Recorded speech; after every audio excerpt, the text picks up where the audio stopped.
आप सभी को पता होगा दोस्तों कि लाइडी महाशय जो है उनकी एक ही किताब उनकी एक ही जो फ़ोटो है वो पूरी इंटरनेट पे है और हमारे पास भी है। यानी जो ऑटोबायोग्राफी ऑफ योगी जो उनकी किताब है उसमें भी। लेकिन क्यों एक ही किताब फ़ोटो है? उसके पीछे का एक कारण है। एक बार लाइडी महाशय अपने शिष्यों के साथ ध्यान में बैठे थे, तो वहाँ पे 1-2 फ़ोटो मतलब एक फ़ोटोग्राफ़र था। वो उसने कहा कि मैं लाइडी महाशय की फ़ोटो लूँगा, पर उसमें फ़ोटो नहीं आई। तो जब दूसरा फ़ोटोग्राफ़र था तो उसको उन्होंने कहा कि हमने तो लिया लाइडी महाशय की फ़ोटो बट उसमें तो नहीं आई। तो उसको बड़ा अहम था, वो कह रहा था कि तुम्हारा कैमरे में कोई खराबी होगी या तुम नहीं ले पाए होगे, बट मैं तुमको लेके दिखाऊँगा। जब लाइडी महाशय उनके सारे शिष्य वहाँ से चले जाते हैं और लाइडी महाशय उनके कुटिया में जाते हैं और वो ध्यान में बैठ जाते हैं, तब ये जो फ़ोटोग्राफ़र था, तब ये उनके फ़ोटो लेने के लिए वहाँ पे गया। जब वो वहाँ पे उनका फ़ोटो लेने के लिए गया तब वो लाइडी महाशय ध्यान में थे। अब उसको लगा कि मैं चाहे कुछ भी हो जाऊँगा लेकिन मैं तो लूँगा। उसको एक अहम भाव था, अहंकार था।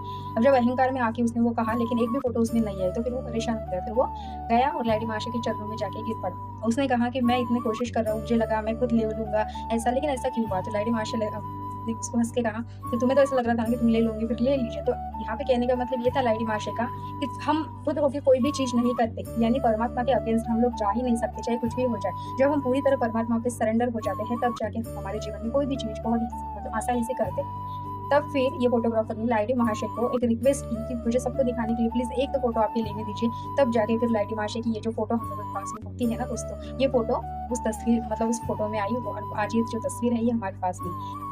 तो दोस्तों इस कहानी से आप क्या सीखे हो? आपको क्या लगता है? तो कमेंट में मुझे ज़रूर बताइए और कहानी अच्छी लगी तो कहानी को लाइक ज़रूर कीजिए।